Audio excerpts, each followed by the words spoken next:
Hi friends, TNPSC Group 2 மற்றும் 2A Tamil videos தான் பார்த்துட்ருக்கோம். இது தமிழ் வீடியோ நம்பர் 8.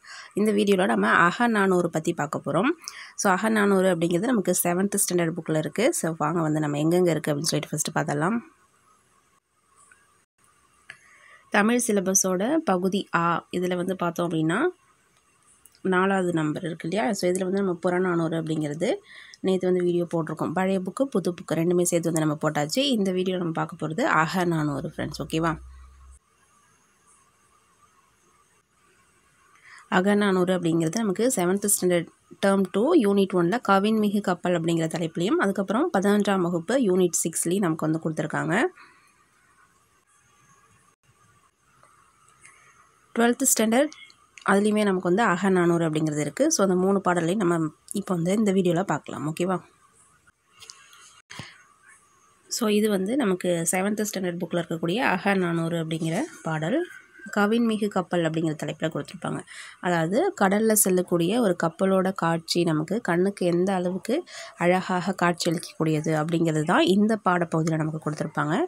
நுழையும் முன் பாருங்கள். கடலும் கப்பலும் கண்ணுக்கு விருந்தாக காட்சி அளிப்பவை. அலைவீசும் கடலில் அசைந்தாடி செல்லும் கப்பலை காண உள்ளம் வந்து உவகையில் துள்ளும். ஸோ அந்த மாதிரி இருக்கக்கூடிய அந்த அச்சம் தரும் கடலில் அஞ்சாவது கப்பல் ஓட்டியவர் தான் நம்மளுடைய தமிழர்கள் இல்லையா. காற்றோட துணை கொண்டு கப்பலை செலுத்திய நம் முன்னோரோட திறத்தை சங்க பாடலின் வழி அறிவோம் அப்படிங்கிறது கொடுத்துருக்காங்க.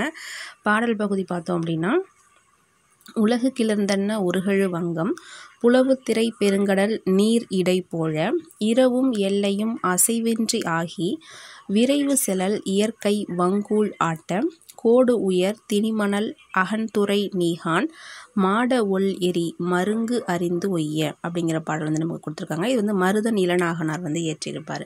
இதில் வங்கம் அப்படிங்கிறதுனா என்ன நம்ம மீனிங் வந்து தெரிஞ்சுக்கணும். வங்கம், அதுக்கப்புறம் வந்து புலவுத்திரை, மாட ஒல்லெரி, இதெல்லாம் நம்ம வந்து மீனிங் தெரிஞ்சுக்கணும், ஓகேவா. ஸோ பாருங்கள், பாடலோட பொருள் அப்படிங்கிறத நம்ம பார்க்கலாம்.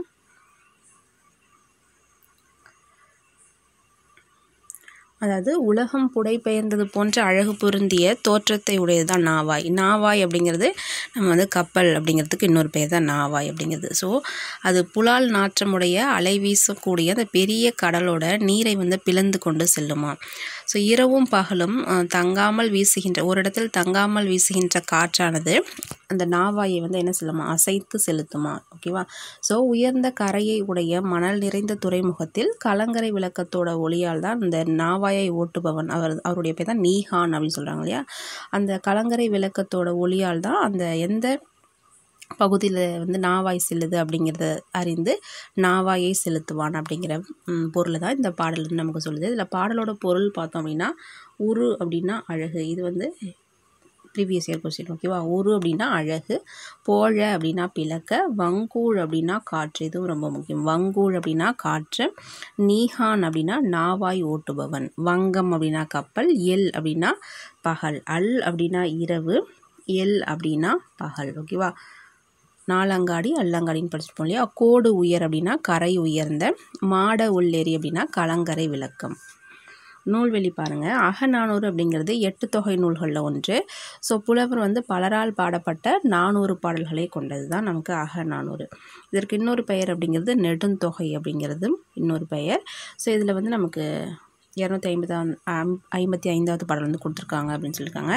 மருதன் இளநாகனார் வந்து சங்ககால புலவர்களில் ஒருவர். கலித்தொகையோட மருதத்திணை பாடல்கள் பாடியிருப்பார். அதனால தான் மருதன் இளநாகனார் அப்படின்னு சொல்லிட்டு இவர் அழைக்கிறாங்க. 35 பாடல் வந்து கலித்தொகையில் பாடியிருப்பார், ஓகேவா.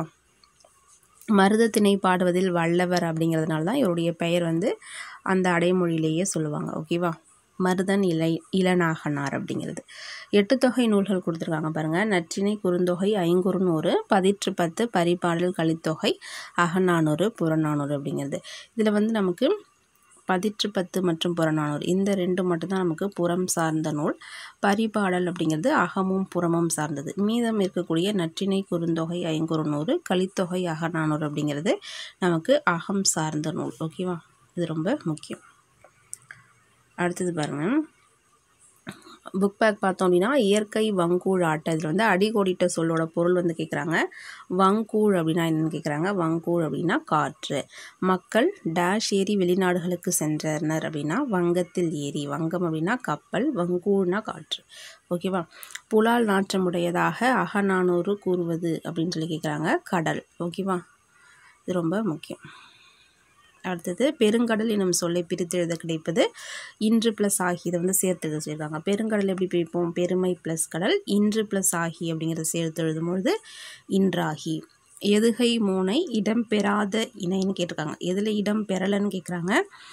இயற்கை இரவு. இதில் வந்து பார்த்தோம் அப்படின்னா மூனை இடம் பெற்றிருக்கு. உலகு உழவு. இதில் வந்து பார்த்தோம் அப்படின்னா எதுகை இடம் பெற்றிருக்கு. வங்கம் சங்கம். இதுலேயும் எதுகை. அசைவு இசைவு அப்படிங்கிறது நமக்கு எதுகை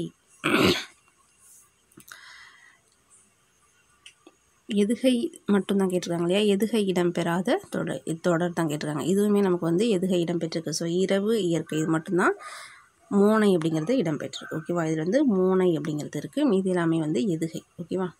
அடுத்தது பாருங்கள். பொறுத்துக. வங்கம் நீகான் எல் மாட ஒல்லெரி. மாட ஒல்லெரினா என்னென்னு சொல்லி பார்த்தோம். கலங்கரை விளக்கம். எல் அப்படின்னா பகல், வங்கம் அப்படின்னா கப்பல், நீகான் அப்படின்னா நாவாய் ஓட்டுபவன். அடுத்த பாடல் பகுதி பார்த்தோம் அப்படின்னா இது நமக்கு வந்து 10th ஸ்டாண்டர்டில் இருக்கக்கூடிய பாட்டு. அதாவது சொல்ல வந்த கருத்தை வந்து உள்ளுரை வழியாக உரைப்பது அகநானூற்று பாடலோட சிறப்பு. ஓகேவா. ஸோ அதனை பாடும் கவிஞர் வந்து சொல்லோட பயன்பாடு குறையாமல் கூறுவதோடு மரபின் நாகரீகம் குறைவுபடாத கூறவும் வேண்டும். அன்பை வந்து மறைக்கவும் வேண்டும். பயன்பாடு கருத்தை வெளிப்படுத்தவும் வேண்டும். தலைவியை தலைவன் சந்திக்க வேண்டிய குறிப்பை பொதிந்து வெளியிடுவது தோழியின் பொறுப்பு அப்படிங்கிற மாதிரி கொடுத்துருக்காங்க. இதில் பாடல் பகுதி பார்க்கலாம்.